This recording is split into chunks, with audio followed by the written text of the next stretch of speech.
What's up, good people? We are back. Daddy issues from the crib. Another episode. We still quarantining out here. The question is, when we stop?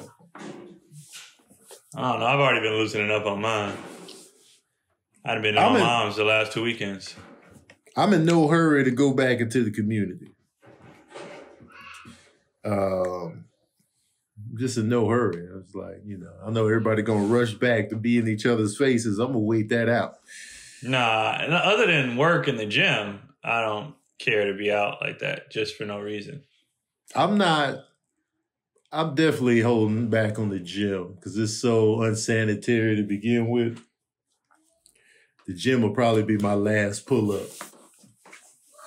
People be in there sweating and breathing and glistening and laying on stuff. And that's going to be my last. I feel like at the movie theater, I can still wear my mask, hoodie, lay on the seat, and just not move. People be smashing in movie theaters. I mean, in the back. I don't usually sit in the back. I'm usually right in the middle. Right in that prime real estate location. And now they got those seats in the movie theater, man. Prime real estate for the smash. The full recline. Man.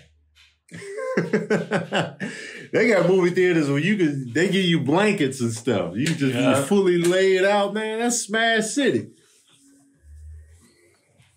Big time. Man. We are doing all questions today on today's episode. All questions from the good people, the good listeners, the good community we have built. So I'm excited. Because, Maya always come with there was studies found in Yugoslavia that a small community with only 6 people where they breed with the turtles. A small village on the west coast of India. They had a family that. So Maya, what we got on the questions? We have a couple of questions from our audience today. This first one, well, we have a good amount. This first one, I'm kind of worried she's giving birth right now. So she might not be listening.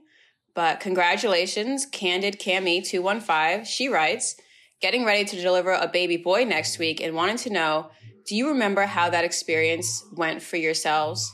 And do you have any calming advice for future fathers in the delivery room?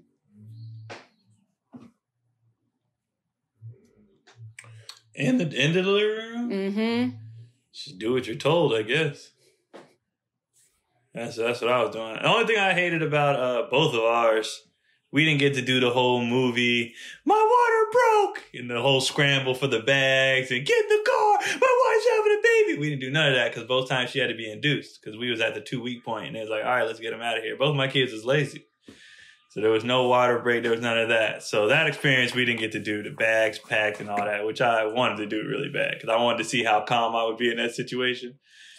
But whatever. But as far as in the hospital, do what you're told. I just did everything that she wanted. What you want me to hold your hand, rub your back, give you these ice chips, whatever. Nurse come in, tell you, can you get on this side? Can you do this? Blah, blah, blah. Like the first time around, I was really just like on some, all right, what do you need me to do? And I was super calm, like beyond calm, where everybody else was kind of more, I was just chilling. I remember I went on a food run for my mom. It was like just super calm. And then the second time around, I'd already been there, so I was just even more calm and just more. She told me she hated me the second time. I just took it like, all right, I get it. She looked at me in the face. She was like, I hate you so much. I was like, all right. She was like, I didn't mean that. I was like, I know. Just like, all right. But I was super chill. And then, just do what you're told. That's all I can say. Do what you're told. For me, it was, I remember when Cherie's water broke for Serene, my oldest. I was actually at the movie theater, watching Fight Club. I was watching Fight Club. So this was January 2000. Fight Club was at the cheap theater at the time, you know, the dollar theater. And I was in there watching Fight Club. And then my boy Andre comes up in the theater. Hey, yo, Tony. And I was just like, what the hell is this? And then he was like, I turned around. He was like, Cherie's water broke. And I was like, oh, I scrambled up out of there. See, that's the moment. Yeah, I had to scramble. I had 2 scrambles. I had both scrambles for me. Because then everybody in the theater would be like, oh, man, congratulations. Get there, man. Get there. Well, he didn't give me the whole message out loud for the whole theater. He was just, when he called my name and spotted me, that's when he came close and was like. He should have yelled it. That would have been an epic move. That would have been a movie man, scene. it would have been a movie moment. Like, yeah, you know what I'm saying? Everybody would have been clapping. They'd have been like, yeah, get in there. They'd have missed the whole plot twist of Fight Club and everything. So I scrambled up to the hospital and, you know, for a while, like when the water broke, she was still like, she had to dilate. So we were going through that and, you know, I'm feeling bad. She's like miserable and like, oh, we're walking around the hospital, doing whatever just to ease the suffering. And I was just like, yeah, you're doing great. You're doing great. I feel, at one point, I remember falling asleep while I was talking to her calmly. Just like, yeah, you're doing your thing. You're doing great. But I was able to still talk and sleep at the same time. Were you sitting down? I was sitting down. Yeah, because I was sitting down. She was in the like tub. Oh, okay. And I was just like, yeah, you're doing great. Just keep going. Because I did that a few times on the sit down. Because I was standing up trying to do the back rub and my back started hurting. Yeah. From the bend over. Uh-huh. So then I sat down. I was sure enough like, oh man, I was out of here. I was like, yeah, you doing great. I don't know how I was still able to be like, you doing great. It's like a little voice recording. And then once the delivery process started, I remember I hung back. I was close initially, then I kind of got out of the way, and I was trying to record, and I was just like shaking a little bit, and then so I kept my distance on that one. Cecia's birth, I was 3 hours away when her water broke. I was in Las Cruces, New Mexico. Cherie was in Albuquerque. That's about a 3-hour drive. They tell me the water broke, so I hop in the car immediately, scrambling to Albuquerque. I had on like pajamas. I had like house shoes on. I didn't even grab regular shoes. Scrambling. I get to the hospital. It's already going down. There's mad family members up there with Ree, like in her face, holding her hand, just like, I ain't even gonna try to cut through all that traffic. And so I was down there on the front lines. I was like right here with the vagina in the process. So much so that the doctor was like, can you back up a take? I was like, oh yeah, my bad. Wait, how many people was in the room? I don't know. It was a bunch of people in there though. Time must have been different. Yeah. And this was 2001. Yeah, when I went, there was like father and one, like it was me, her mom and my mom. That's it. They wouldn't let people in like that. Nah, it was crunk in there. It was game night. And I was just like, all right. And so, but I was down there on the front lines and I was just close. I wasn't even grossed out or nothing. I was just like, man, you know, and then Cecia's head came out like, yo, he looked just like, sir. Can you back up, sir? My bad. And so for Cecia's birth, I wasn't as nervous. I was just nervous to get up there in time. And then once it was going down, I was all in. And basically, I was just, you know, try not to be a burden in the delivery room in any way. That's what I recommend. Like listen to the staff and listen to your girl. That's it. Anything else, just don't be a burden. If your girl says, I don't want to see your face, get out of her line of sight. Yeah. Don't try to be stubborn and try to, I should be here too. Get your ass out of her sight, man. She's going through a lot. You just go off in the corner. Don't argue with the staff. They know what they're doing. They do this day in and day out. You don't know more than them, ever. And just don't be annoying in the whole delivery room. Exactly. That's what I'm saying. Do what you're told. Yeah. And be calm. Be the calm and influence because it's panic city in there. So be the calm and influence. You don't got time to have no attitude over no dumb shit or anything like that. Be calm. Do what you're told. That's your only job. You ain't giving the baby. That's the least you could do. Right. It's the least you could do. All you can do is chill. Just be in there and then hold the baby down when your girl is passed out from all the work she just did. Exactly. Change that first tar diaper. Right. Oh, that first diaper. I was like, what is this? Man, it's weird. It looked like Venom's symbiote suit. Yep. It's just a weird texture. Black tar. I was like, what is this? Mm. Change it, hold it, get up. She gonna have the diaper, all that. Just, don't be an asshole. Just play your part. Be chill. Play your part. All right, what else we got, man? We have another question from TM. He writes, what are some experiences, beliefs, etc. that you grew up with and as a parent you wouldn't want to pass on to your kids?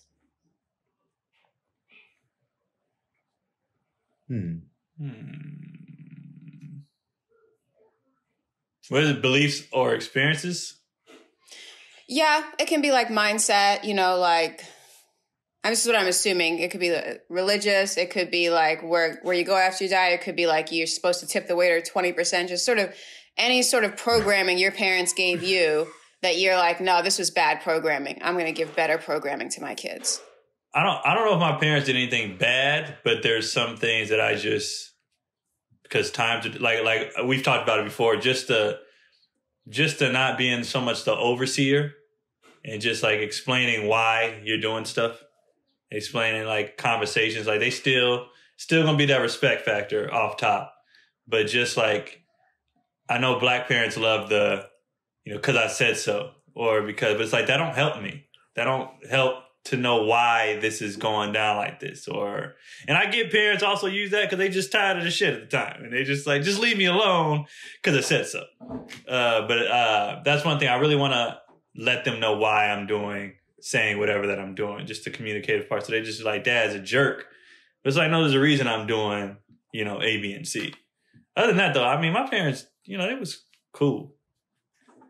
And it was definitely respect city in the house. But it was a lot of, you're the kid, I'm the parent, and that's just what it is. Okay. Man, I'm trying to think like, when I think about how my parents raised me, it was cool pretty much. Like, I knew not to talk to them a certain way, which is something I instill even today. Rules of the house, clean up after yourself, no cussing around, of course. One thing I did at my dad's house that I don't have my kids do is that we always had to ask before we went in the fridge. Like before we got food and stuff like that, we would always have to ask. And so, we would go to my dad's house every weekend. And my dad remarried and stuff like this. So I have a stepmom. We would always, can I make a sandwich? Can I do this, that, and the third? Rather than just go in the fridge and just do stuff. So that was a rule we had at Daddy's house that we didn't have in my mom's.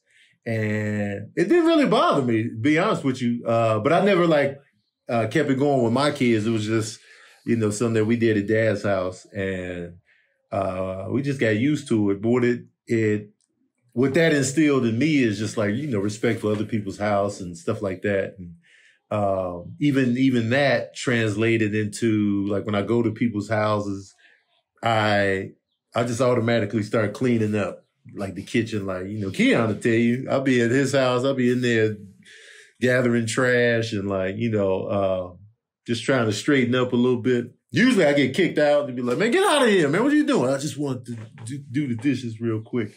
Cause I don't like contributing to the mess because I know about the cleanup after. So I try to minimize the work for the host.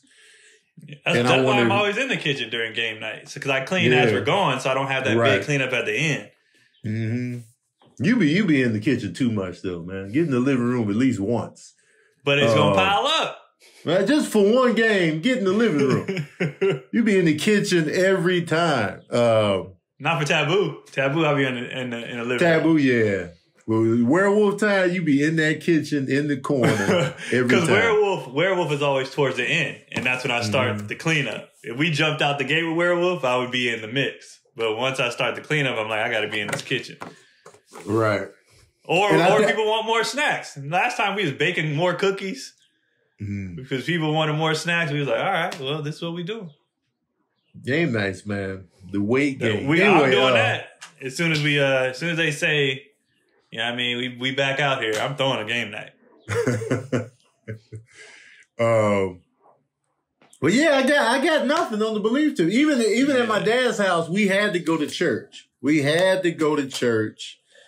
And I like the rules that I had to do at my dad's house because we had to iron our church clothes. We had to go to church every Sunday. We had to ask before we went in the fridge. That gave me like a good rule set that my mom wasn't as strict on. And so I was like, all right, this is dope. I learned how to iron and, the crease and all of that. And one thing about my dad, though, he was ridiculously cheap. It was just ridiculous. It was just like, all right. Like, that's one thing I didn't, I fuss about the prices. I'm like, hey, man, you know what I'm saying? And then, but I'll still get it. Like with my dad and them, I remember I asked for a G.I. Joe. They was like, well, what you gonna do to earn this G.I. Joe? I'm like, man, it's $3 and something cent. So they made me just feel the pressure from that one request. I was just like, never again. And once he got cable, we never went to the movies again. It was just like, it'll be on cable. And this is the 80s where... In the 80s, it took stuff forever to come on. Like 6 months, 6 to 8 months. Like, it was long. If it was a box office hit, if it was making money, a year later. And Daddy used to take us to the movies all the time. He took us to see E.T. so many goddamn times. But then once he got the cable, he's like, what's the point? And I was like, man, I just like going to the movies, man, the whole vibe. And then he dead at that. So, and I don't know how he is now. But yeah, it was just that cheap. So we clowned him. He had the generic food products in the cabinets and this is back then when they had like the army letters on the generic, like oatmeal, and it looked like MASH. When MASH comes on, those were the letters. We just like, why don't you get some Kellogg, some Quaker Oats in there? Like, man, this is just as good. And so, yeah, I don't have much either. I like the way I was raised. Yeah, it's like I don't have any. Now when my mom, she could be a bit old school. Like we found that out when we on the last trip out there. She said Oriental to describe like Asian people. I was like, what? Like when me and Cecile were just like, come on, man, we off that. She was like, what? And I was just like, all right. But that's just, old school. That's just time. But you got to check the old school people sometimes and be like, no, we stay on our dad. We stay on our dad about stuff. Oh, my. He'd be like, well, come on, man. In my day. Yeah. No, I really do like the way I was raised. It's just certain stuff. It's certain stuff that my dad did that it wasn't wrong. It was just, he was always iron fist. And I'm just like, that needs to be done. I just had to do it this morning with Kendrick on the whole potty thing. But not because he needed to go, because he was throwing a fit. And I was like, nah, bro, we're not doing that. Then he ends up going. So, but just like, we're not friends until you get older. We're not friends, but just like a little more nurturing. Not saying that he wasn't. Not saying that at all. But it's just like a lot of times I just be like, man, this dude is on my ass. Right. And then, but he just had his own way of being nice. You know what I mean? And I just didn't know it till I got older. So like he would do stuff like when I was growing up, I never liked plain. I've always been an eater. So when I had a sandwich, most kids just take the little mustard, the little meat, whatever, plain cheese, whatever. But I wanted like tomato, lettuce. Like I wanted a sandwich. And I remember he was off for a week. So he made our lunches every day. And I remember I got home from school. He was like, did you see your sandwich? And I had traded my lunch that day. So I didn't even see it. And I was like, oh, what are you talking about? He's like, I put the lettuce and tomato in there. And that was his way of being like, I'm doing what you like. And I was like, oh, yeah. I remember I was 7. I never felt so bad in my life. Because I traded that day. Because I was like, it's another sandwich. But he had took the time to put the extra stuff that I liked. I felt like shit. Like, I just remember that. Because his look in his eyes like, did you see your sandwich? And I was like, yeah. And I didn't trade another lunch ever again. Because I was like, he took the time to do what I liked. So I was like, forget it. Even if I didn't like the lunch, I just ate it. Because I was like, whatever. That's dope. I was really hurt. I felt so bad that he did that. I was like, I'm sorry, man. I traded away the lettuce sandwich. Man, you a horrible son, man. I was trash for that. I was trash. That's one thing too, man. Like, my parents were good at tender moments. Like, I've had a lot of like good moments with my parents where they were just cool. We laughing, we playing, we joking, whatever the case may be. There was always balance with my parents. It was never like, because you see some parents, it's always rules and fuss. 24 hours a day. Where the tender moments at? Where are the jokes, the laughs, the hugs, the random play fights? Those are important too. You can't just be rules. That's when the kids be out of here. And so I like that my parents show both. Yeah, my dad was extra on the tender moments because my grandpa was not. My grandpa is straight street hood, hard man all the time. Like, all the time. Mm. Like, my dad told me my grandpa didn't actually physically say the words, I love you, until my dad was like 30. Mm. So, like, my dad was extra hugs and kisses and stuff. He would balance. He would balance the damn dad's an asshole, but also this dude never misses a game. And he hugs me all the time. And he always, so he made sure he was like, I just want y'all to know I'm here. I might punch you in the chest tomorrow, but right now, you my guy. Right. So that's important. Right. Yeah. That's important. And then at the same time, you don't want to be the parent that's too soft all the time either. Too much of the good times. And then the kids don't respect you when it's crunch time. So the balance is key. Yeah. Because my dad, I will say too, he kept the same, that anger energy he had with us. When it came to other people though, we could count on that for him to go off on anybody who messed with us. And it was even more, we loved telling our dad stuff. We loved it. Well, how was school today? Man, the teacher said he did what? And we'd be like, oh, dad going down to the school. Like, we used to brag on my dad going down to the school. I see your dad going for it today. Yeah, he did, didn't he? My dad had no problem going up to the school. None. He checked so many of our teachers for doing something that we would tell him. And he never, one thing I do want to copy, he never questioned, like, are you lying? Or if we told him something, that's what it was. Yeah. He believed us. Nah. We had no reason to do that. So I remember when my brother's teacher, me and my best friend, Carrie, he lived down the street. His dad and my dad went up there at the same time to check their fourth grade teacher. I forgot what he did, but they came home with the same story and they both rolled up, two black dads. I was like, oh, it's going down. I don't know what they said to that teacher, but he didn't talk to them for the rest of the year. I don't know what happened, but he shut that down. That's funny, man. My mom went up to the school on one teacher because she yelled at me for rocking in line. Like, Oh, yeah. So I was just doing that. And she just yelled. It was just she probably yelled at me to the point where I probably ended up crying or something like that. Because I've never been a teller. Like, I would just be like, I'll just keep it to myself. So I told her that one time, and she went up there and cussed that teacher smooth out. And the teacher never bothered me again. So I was like, But everything else, I've never really told. I was just like, all right, I only told if it was something that was just ridiculous. Like, I remember a teacher made me pee on myself. I was like, yo, I gotta go. And she was like, you should have went at recess. But, we playing and stuff. Like, we not... Right. And then the bell rings, you don't want to be late. So, but this is this is hours after recess. And I'm like, yo, I gotta go. And she was just mean old lady. And she was like, you're not going. And I tried to hide in the back of the class and I'm rocking. My friend is coming up to me like, what's wrong? I was like, I gotta go. Like, my stomach was hurting. Next thing you know, I just peed. And then they had to send me down to the office and get the loaner clothes or whatever. Yeah. So when my dad came to the school and saw me in them borrowed clothes, he just snapped.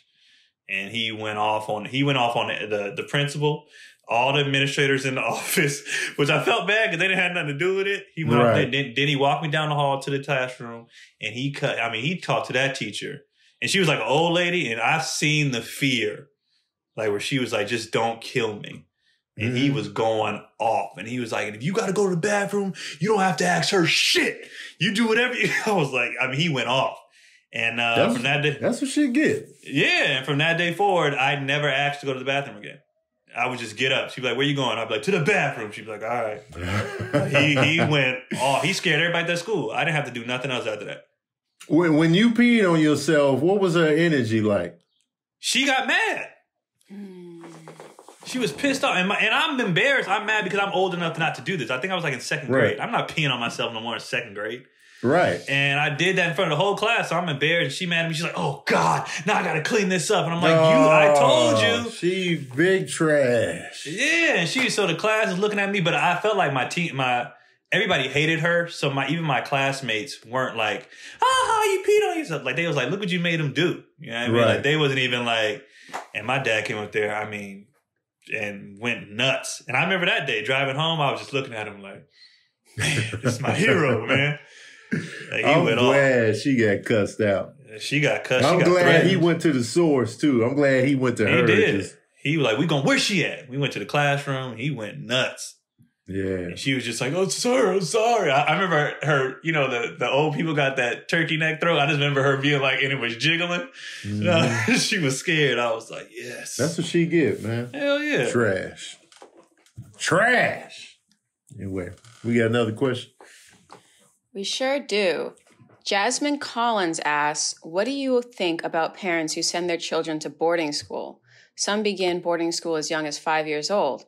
Are they better prepared for the real world, or is it just an alternative for parenting for those who can afford it? Boarding school is when you send kids away to Yeah, they live there. Yeah, I'm not a fan of that. I want to raise my kids. Yeah. That's a lot of missing in action. Yeah, I don't want to do that. You got so much time in life where your kids are going to be gone and want to be away from you. Like, why would you send them at 5? That seems ridiculous.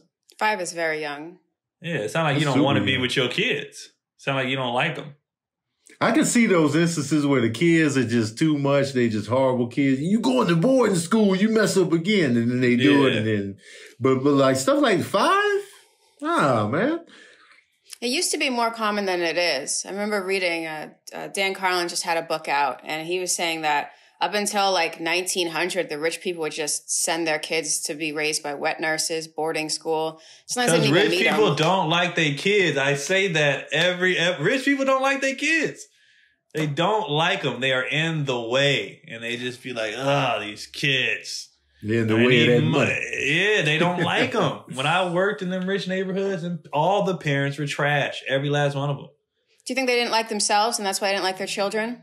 I think they just don't care. To get to a certain status, I guess, financially, for most people, you have to have a certain level of selfishness, I guess, to put in the work to get that kind of money. And some of them is just, I think they're just so selfish, they just don't care. Mm-hmm. Their relationships half the time be trash. They don't really care about their spouse. Like, I'm trying to get this money. Yeah. Why do you think they married that spouse if they didn't like him?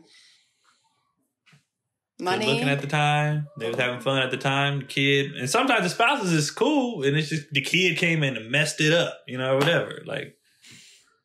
But I don't believe in not raising your kids. That's just weird to me. Yeah, that's on the weird side for me. Like, I can only see you during Christmas break and in the summertime. At 5? Yeah, it's just, I like that whole dynamic of kids go to school, they come home, homework, we chilling, we doing whatever, we watching stuff, we going to movies on weekends. You lose all of that. You lose all the little nuggets, going shopping together, all that. You just don't have it. And so, and you're not shaping them. Yeah, what they're getting shaped by the school, and the kids they go to school with, and them kids up there could be trash. Yeah, try this cocaine. You don't know what they, and this is day after day, because how when we go to college, sometimes we wild out You know, but at least we're older. We're like, 18, 19, and we're all freedom, and we just out there. But man, they got freedom the whole time. And I don't know what them people doing. Like, I don't know if you hitting my kid, if you don't, like, what if the whole school is in on it? You know what I mean? It just seems ridiculous. Yeah. What about high school? Parents who send their kids away for high school. I wouldn't do that either. I would send my kid to a school like for sports reasons or whatever, but not away. You can go to this school if I got to drive further or whatever. That's fine. But away? No, I'm not sending you away.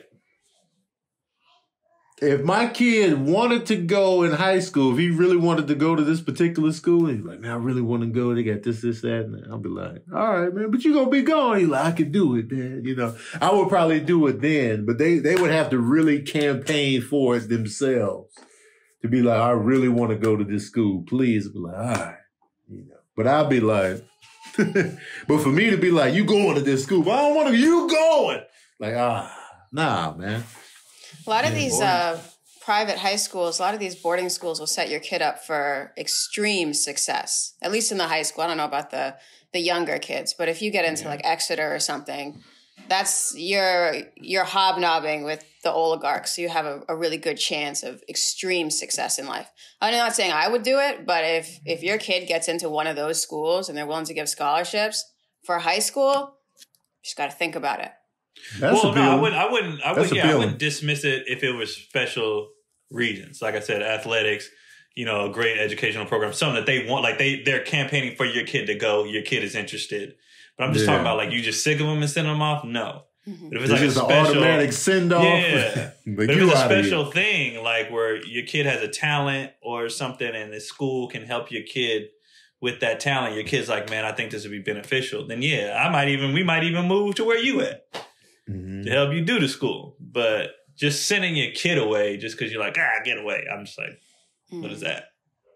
Well, something like that. Like they really wanted the academy. We got a great program here, this, that, and the third. And your kid's like, I think I want to do it. I'm all in for that. Yeah. I can take missing them for that, for the long-term future success. Absolutely.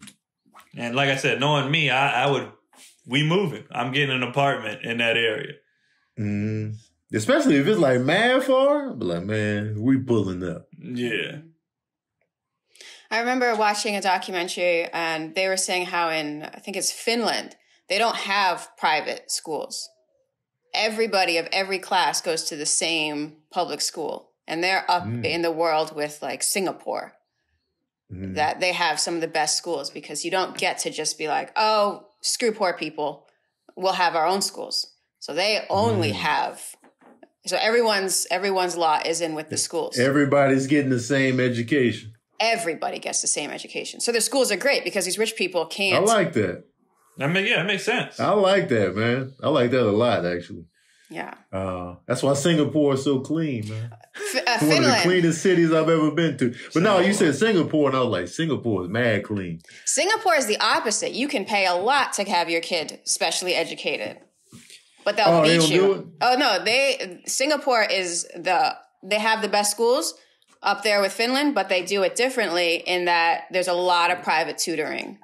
And there's a lot of like tracking your kids, like, oh, your kid's smart. We're going to put him on the fast track for life, private tutors. Oh, your kid didn't do so well. Maybe he'll do something else. But they'll also beat you if you put gum on the sidewalk. That's why Singapore is so clean. I love that. I was like, man, I need to beat people more often. This is beautiful. America needs to be beat so much. I'm all about the public beatings. There's a middle ground. Nah, man, Americans just be too entitled, and I'm sick of it, man. Sometimes they need a stick. You remember that kid that got flogged in the 90s? We were like, don't flog him. Do you remember? No. You don't remember he did, I think he was like vandalizing something, or I don't think it was gum, but they were like, we're going to give him this many lashes. And America's like, you can't give him lashes. And they were like, no, we're beating this kid.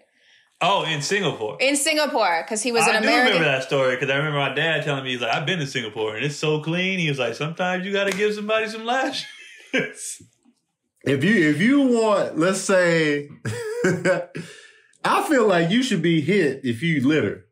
Yeah. Just a quick pat. Like, throw it in the trash. There's nothing wrong with that. We're not talking about crazy people, but like the people, the Indian, when they was hitting people on the scooter. Take your ass in the house. I don't think that's that bad.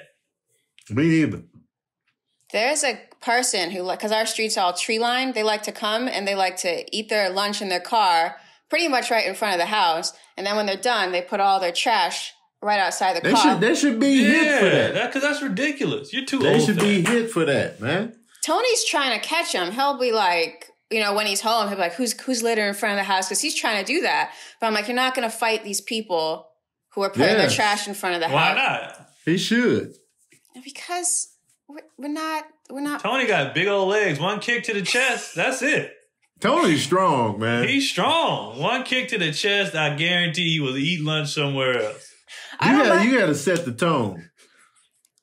I don't. They gonna keep doing it. They gonna keep doing it. If he kicks the window one time and breaks or shatters the window, that dude would stop. No, we're not fighting people. All he really has to do is say something. Like, yo, man, stop doing this. And then if they want to take it to the next level, then what's good? We're waiting for this. All right, I'm discouraging him from fighting these people. I'm gonna call him, tell him kick the door in real hard. The people. I'll text him right now. The door. Okay, we have another question from Travis Montague. I actually want to know the answer to this one. It says, "Real talk, Tony. You should try and smoke some weed for them dizzy spells. I know you're not with it, but you should try it. Tony, have you tried smoking weed for your dizzy spells?" No. Mm-hmm. I don't like smoking weed. No? No. I don't know. It would be hard to test if it helps, as a matter of fact. Like, I don't know if I should do it mid-dizzy spell or like, because I always go through periods where I don't have an incident. So it's hard for me to be like, it's the weed. It's keeping it at bay. I don't know. But I don't know. I'm just not a fan of weed like that. Doesn't work for everybody. A lot of people should not be smoking weed. Yeah. Some people just use that as a pass to smoke all the time. It's the help. A lot of people get paranoid.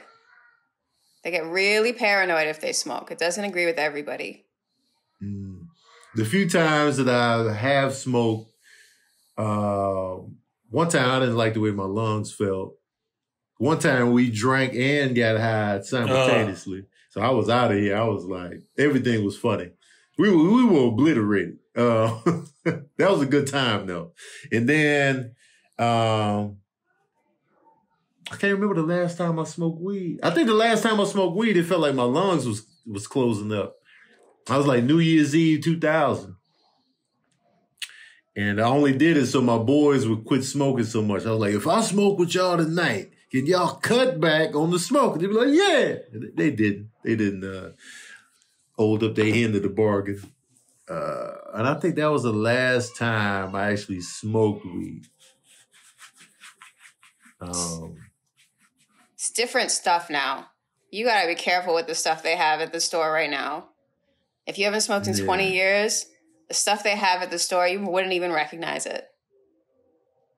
And I tell you this, I know edibles are different, but I don't like the way I felt the last 2 times I've had edibles. And I was like, this ain't for me. So what did you have?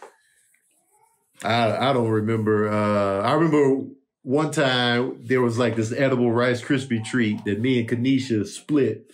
And I eat fast. So I was like, bow, and then it took a while for it to take effect. We did the radio show we were doing, and then we went to the Comedy Store, and then on the way home is when it started kicking in. And I remember me and Kanisha were in the front. We were just tripping. I don't know what we were talking about. Brandon Lewis was in the back like, yo, they ain't done. And then on my way home, I just felt weird. And then once I got home and in the bed, that's when I felt like I was going to die. Like, I felt like my heart was beating fast. I was just like, I don't like this feeling. It was weird. And then this last year in Amsterdam, I had mad edibles. I was like, yo, I was trying to go for it. And there was nothing was taking effect. It was mad long. I was just like, and then I had, the Doughboy had like 2 little edibles, little chocolates. And I just had those. Like, man, this shit don't work. After I had his, I was done. I was walking around. They were talking. I was just like, it was a Spike Lee shot where you just still just going through the city.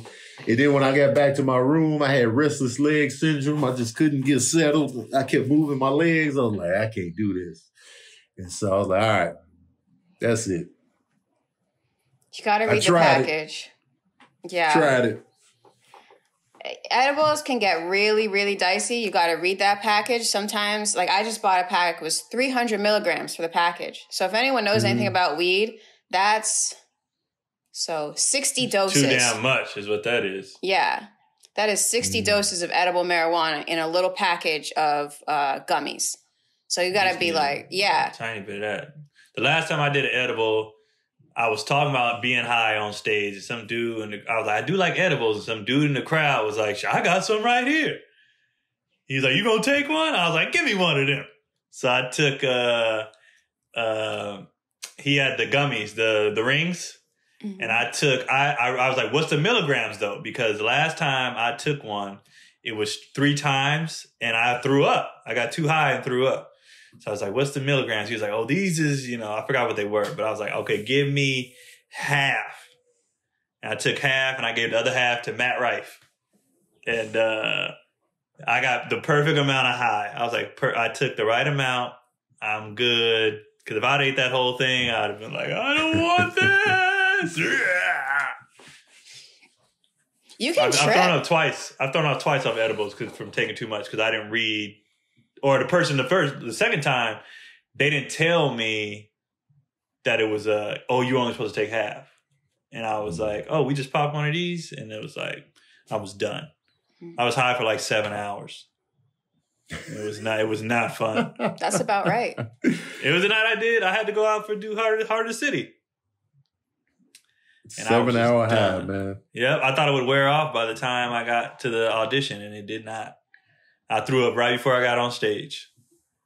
And I was lit. But I went over my set so many times, I did it off repetition. So the set, people was like, man, you killed, not knowing that was all muscle memory. Because I wanted to go home and cry. It was a horrible feeling. I remember the first time I did edibles, this was when we were living in Pakistan and everyone there smokes hash. So our friend Hiba said, oh, I'm going to make Rice Krispie treats. And instead of chocolate, she just put bits of hash, which is, if anyone knows what hashish is like, that's not what chocolate chips. You're not supposed to be eating them like chocolate chips. I was gone for 20 hours. I was just gone.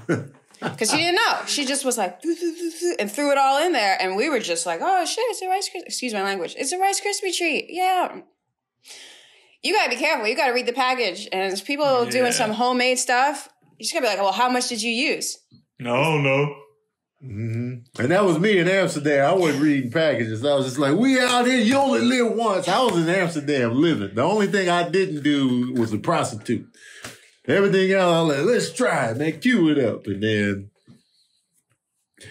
that edible finally kicked in. I was like... No, I'm so scared straight now. I read it every time. And I know the milligram. I know the dosage that my body can handle now. Because them other 2 times was not fun. The first time it happened, I was, me and Cotty was just dating.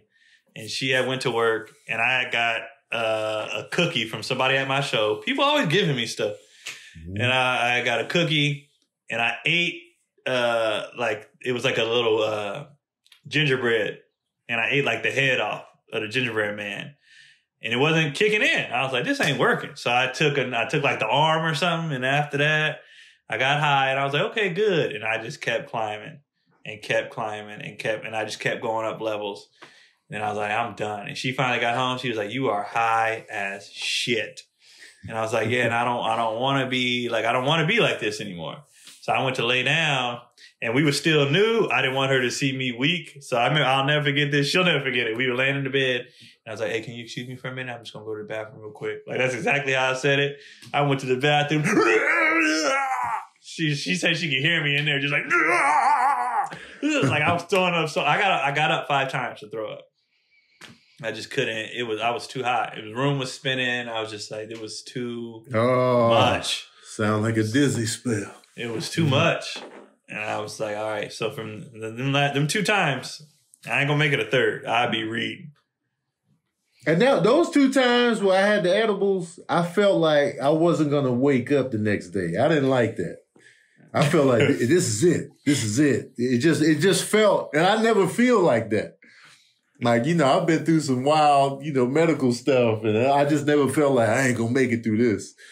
And I hate that, man. I was like, man, A couple years ago, there were these brownies going around LA, and they were $5. So you're like, oh, it's just a whatever, but it was only about this big, probably about 4 inches by 4 inches. And through trial and error, we learned you only have to eat like a 16th of that brownie to have a good edible. Nothing was labeled. This was before they were really strict about it. And man, you buy one $5 brownie, that's enough for everybody's friends. So you got to be real careful and be like, have you tried this? What's in it?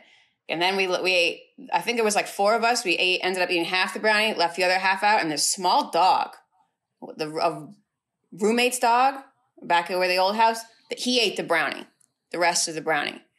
And that's what his ass get. Cotty's dog did that, ate one of my cookies.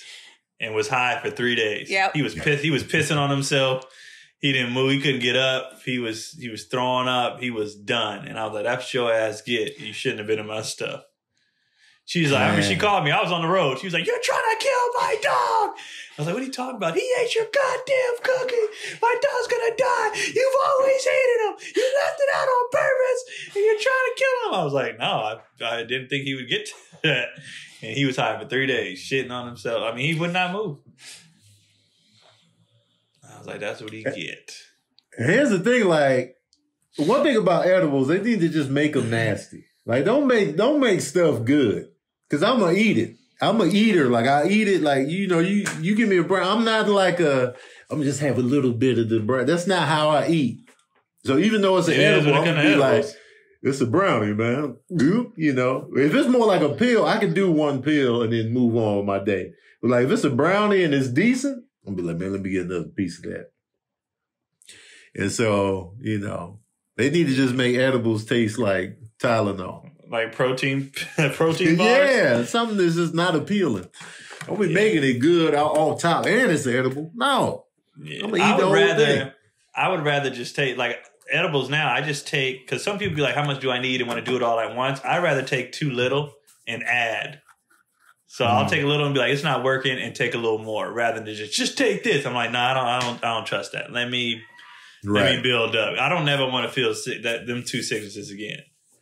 So even with the gummy, I think I had a 1/4 of it first, and then I took the next piece because I was like, okay, I see it, and this is. So then I knew I could have a little more, but I was like, I'm not going to take the whole thing out the gate. I'll build up. Yeah. I think they jumped the shark with the goldfish edibles. The edibles that look and taste like goldfishes? Yeah. Mm-hmm. Like, why did you make those? Right. And goldfish are good. They're very poppable. Yeah, so why would you make something that children like to eat and you fill it with THC and CBD? That part. Your kids be up in, man, listen. So to answer that original question, I thought about, trying weed for it, but I don't know. Okay, we have another question about, Tony, the children you have right now. This is from Tiffany Henny Brown. It says, hey, Tony. Children I have right now. Question, how close are you to dumping Dapper and Midnight? I'm a cat lover too, but I've had a cat named Nigel for 5 years. I had a cat named Nigel 5 years ago, and I had to return him because he was crazy too. He tore things up regularly. And then she says, try fostering before buying. My current cat is a foster fail. I've had her for almost 5 years. So are you going to get rid of Dapper and Midnight, really? I'm close to it, seriously. Because it's always something. Always something. Like this morning I woke up, it was no incident. I was just like, finally. But like even yesterday, they knocked over the water dish. So I get a call from my landlord And the landlord is like, yo, the neighbor from downstairs saying that there's water leaking from upstairs into his kitchen. So I panicked and I'm walking, I'm in the hills somewhere, and I'm just like, yo, did I leave some water on? Is the kitchen flooded? And I don't know what's going on for water to be coming downstairs. So I was just panicking. And then luckily Sabrina was home. And turns out they knocked the water dish over that she just filled up. And so it was just water all on the floor. I was just like, what was the point of that? Like, you know, it's just always something day after day. And then yesterday, Dapper gets on the stove and knocks the cornbread on the floor. So it's just like, and I wanted them to stay natural. I wanted them to keep their balls, their claws, all that. So they're getting their balls clipped the week after next. So we made the appointment. If they still act up after this, because they say they calm down after they get, you know, neutered and, you know, the peeing should stop and the spraying and all that. If that don't change after this ball clip, they out of here. Because I can't keep dealing with this. Because I've never had cats this bad. They're kittens. You got them as kittens. They're going to be a little rowdy. I've lived with, you know, cats from kittens to, this is the worst I've ever had. I've had a lot of cats. And, every time you talk about them, like people always be like, nah, he just be playing. I'm like, look at his face. He's not playing. When you zoned out last podcast, I'm like, he's serious. He's losing it. I'm not really a quitter like that. Like, I'm not a quitter. I'll be hanging in there, but I'll be like, I can't keep dealing with this because y'all are stressing me out. Like, I can't get a new couch. I can't get, you know, this, that, and the third. I can't just go to bed without making sure the kitchen is set up like Home Alone every night. I'm like, man, bro. They chewing through cords and just ruining my video games. I'm just like, bro. I didn't even know cats did that. That's crazy. Man, yeah, they chew cords. I didn't even know that. But they've been leaving the cord alone the whole time. And then one night they just chewed on the top piece. Because they knocked the PlayStation down the night before, almost broke the PlayStation. So I'm just like, and that was pure accident because they were playing and then they hit the cord. So I'm cool on accidents, but when they just purposely doing shit, oh man. So I was just like, I was telling Sabrina, I was like, I don't know how much longer I can put up with this. And she was like, and she made the appointment yesterday, and I was just like, all right. And if this don't work, boarding school. Boarding school. They out of here, man. Cat boarding school. Meow University. Because it's not worth the stress. Yeah, but you got to give it a few months after the neutering to see what their new personality is. Oh, no, it's not going to be the next day. It's not going to be like, all right, I took your balls yesterday. But if they keep doing this, I can't keep living like this. It's going to be me or them. That story of them turning on the goddamn gas is ridiculous. Turn on the fire. Yeah, that's ridiculous. You could die. You literally could die. Almost killing people. Your apartment, like, the way it's set up. Have to. I don't have to do shit. I don't have to do shit. If they turn the stove on, they got to go. And no, you got to give them a chance. I don't have to do none of this. Nah. I can drop them off in different communities tomorrow and be on about my day. The way Tony's apartment is set up, if his house catch fire in the kitchen, he damn near done. He'd have to jump out that back window and hope he don't break both his legs. Done. Don't just drop them off at a shelter. And I'm putting other people at risk. Yeah. I'm dropping them off in a neighborhood. No. My friend Debbie works at a no-kill cat shelter. So if something happens and you're like, I need to get rid of these cats, we'll take them. I'll talk to Debbie. So I'll make sure they go to a no-kill shelter. Okay. They might be at this no-kill shelter. The boarding school. The boarding school. The boarding school I want to send them to is taught by coyotes up the street. That's the one I want to send them to. Midnight especially. Dapper can go to the no-kill shelter, but midnight, coyotes, man. Really? I got a soft spot for black cats, so you said that. Me too. But until this bullshit here, no. The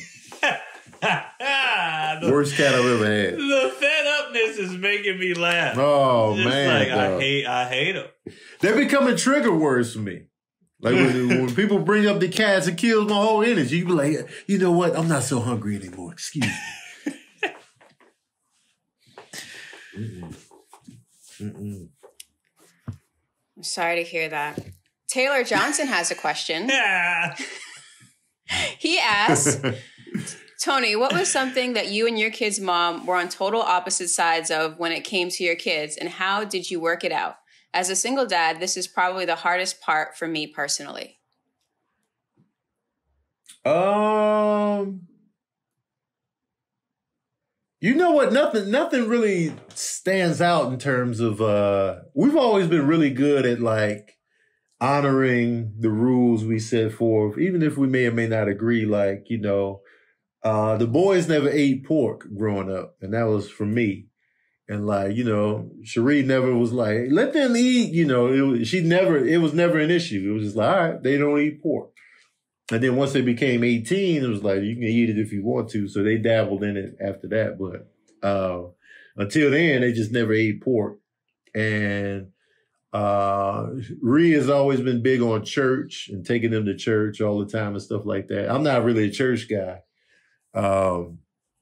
So it was like, all right, church it is. You know, it was never an issue.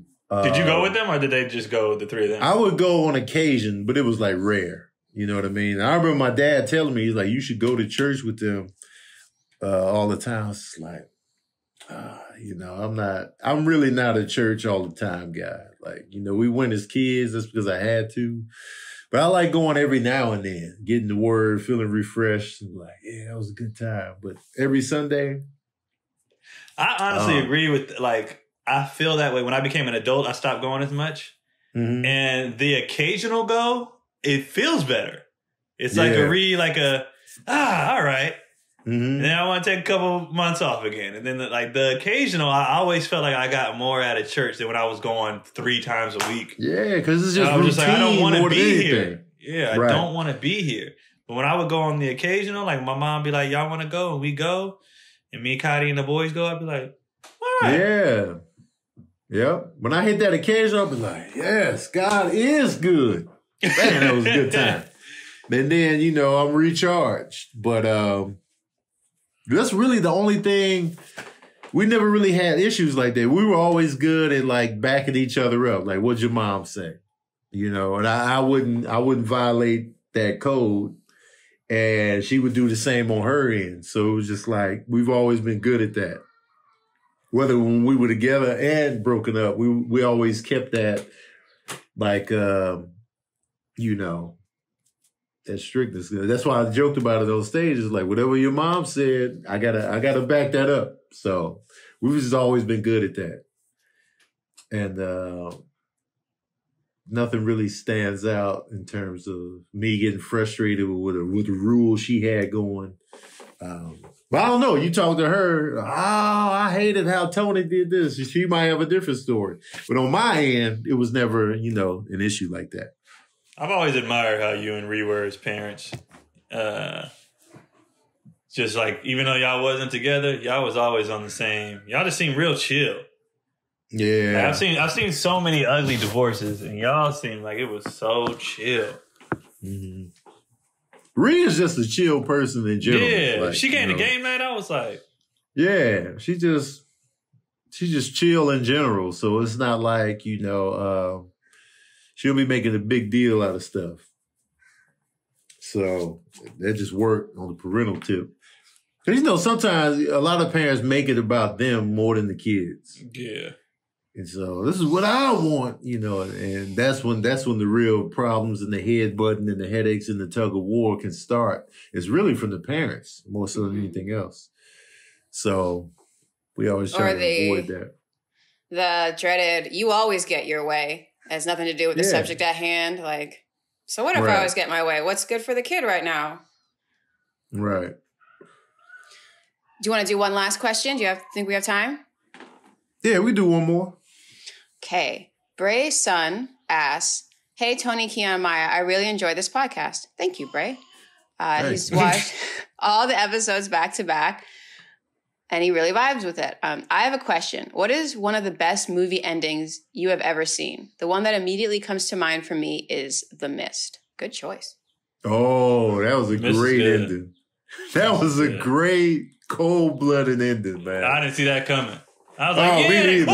Oh. That was so cold. That was a great ending. Oh, good endings, huh? We just watched, that had a good ending. Den of Thieves. Den of Thieves had a good ending. It did. I didn't see that coming. I didn't either. What else had good? A lot of stuff had good endings. Do you remember Frailty? Yes. Matthew McConaughey. Yeah. I love that. That was a good one, man. Frailty had a good ending. The Sixth Sense was an incredible ending. Yeah. No one saw that coming. Yeah. I think The Ring had a dope ending. I didn't see it. Wait, The Ring is the scary movie, right? The 7 days, the videotape, she comes out the TV. Yeah. That was a good ending because I saw an advanced screening of that movie, so there was no, nobody spoiling and no pre-hype. So I went in there, I was like, all right, it was a little subtle, and the movie was cool or whatever. And then once they got to the scene when she came out the TV, I was like, wow. And so that was a great ending. I'm trying to think. I think Infinity War had a fantastic ending. Oh, yeah. I was like, what? I'm trying to think of a movie that made me, like, after it was done, I was just like, just stuck. Infinity War, it already got kind of spoiled for me because I saw it the weekend after it came out. So I'd already seen the Snap memes. So I was like, when it finally started happening, I was like, oh, this is what people were talking about. We went in there, we had no clue what was going to happen. And then once people started disintegrating, we was like, the movie theater was so quiet, it was hilarious. It was like, it was bone silent in there. It was just like, oh. There was one person in the audience after a long pause. It was, oh. You know what had a good ending? And I remember how the theater reacted. Inception. When he twisted that thing and they cut it before we saw if it was real or not, I remember the whole theater was like, no, what is it? Is he dreaming? Because they wanted to see him get... I hated that. I hated that, man. Oh, I loved it. Because in my mind, it failed. I hate it when they leave it up to us, man. Oh, that was so good. Because the whole theater was like, no! They wanted to know if he made it. When he hugged his kid, they wanted to know. I hate it when they leave it up to us, man. I liked how they cut it off. That left me like, yo. Yeah. Fallen had a dope ending. It was cold. Remember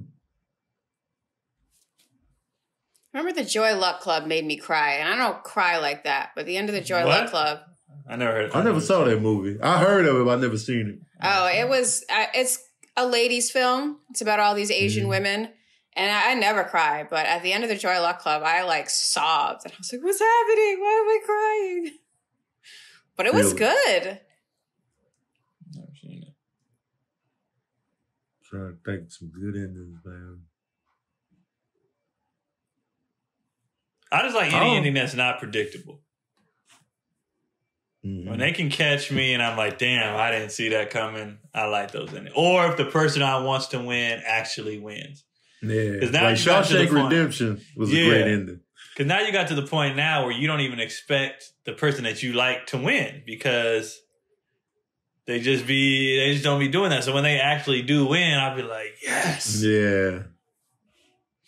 What about Mystic River? Do you remember that ending? It wasn't a great ending, but I remember it. I was sort of like, oh, no. That made me so sad. I was like, damn, it didn't leave me feeling good. I was just like, damn, man, And I love the movie though. I love that movie. That's the Sean Penn, right? Sean Penn, Kevin Bacon. That's my daughter in now. Man, Sean Penn's performance in that movie, as a parent, And like what I love about Sean Penn's performance is that it wasn't like a quick get over it. You know how some people lose the kids, they cry in the moment and then they, you know, Sean Penn was, you could tell he was grieving for mad long. And this was like a tough dude. So it was just like, he was done. And so you felt that throughout. And I was just like, man, this is so I well done. definitely watch movies differently now as a parent. Like the Will Smith joint when he lost his daughter.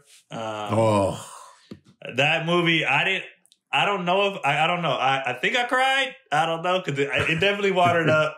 I can't remember if they fell or not, but he couldn't take it, and I felt him when he was. I was like, I get it. I get and it. That had a good ending too because it was like the plot twist in there. I was like, oh, that's who the. Yeah, I didn't see that. Definitely had a good plot. No, I didn't either. That definitely had a good plot twist. But I was emotional that whole movie.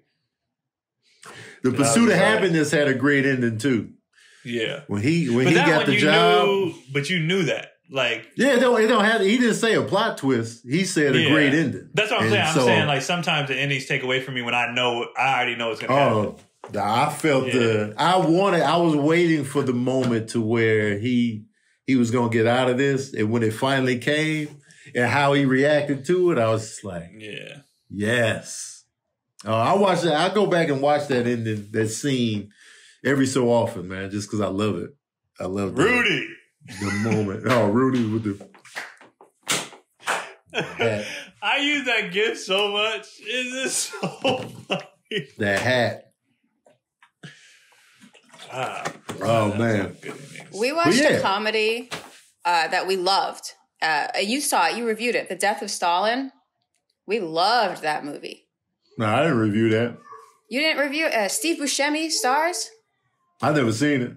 You never saw it? Technically, it's a comedy, but it's historically accurate. I had to turn it off a few times just because of all the murders that Stalin did, just willy-nilly. But it was a really good movie with a satisfying ending. I thought you reviewed that last year, Death of Stalin, starring Steve Buscemi. Nah. Because that's an old joint, right? It's like 2 years old, maybe. Oh. It's the guy. guy. You know what ending I liked? Above the Rim. I was sick of Birdie's shit. I was glad that he got what he deserved. I was sick of it. Oh. The Departed. Oh, yeah, that was... Woo! That was good. I was mad, but it was good, but I was I was like, shit! Oh! Yeah. Oh! And it was just like, The Departed. Great ending. There was another... Oh, no, that's The Departed. Departed was so long. I thought there was another movie, but nope, that was Departed. The apartment scene. I was like, oh. Oh, did you ever see The Loft? Nah. That had a good ending. The Loft. Who's in there? I forgot. It was about a dude. The premise was the guys had like a bachelor party or something in a loft that they all owned, and a girl came up missing, and you were trying to figure out who did it or whatever, and why and all that stuff. So it's one of those whodunits, which I'm a big fan of. And then at the end, I was like, this movie called Identity has a dope ending. Why do I feel like I've seen that? It's with John Cusack, and it's a bunch of people in this motel. I feel like I've seen that. Yeah, you might have. That had a dope ending, a nice little twist ending.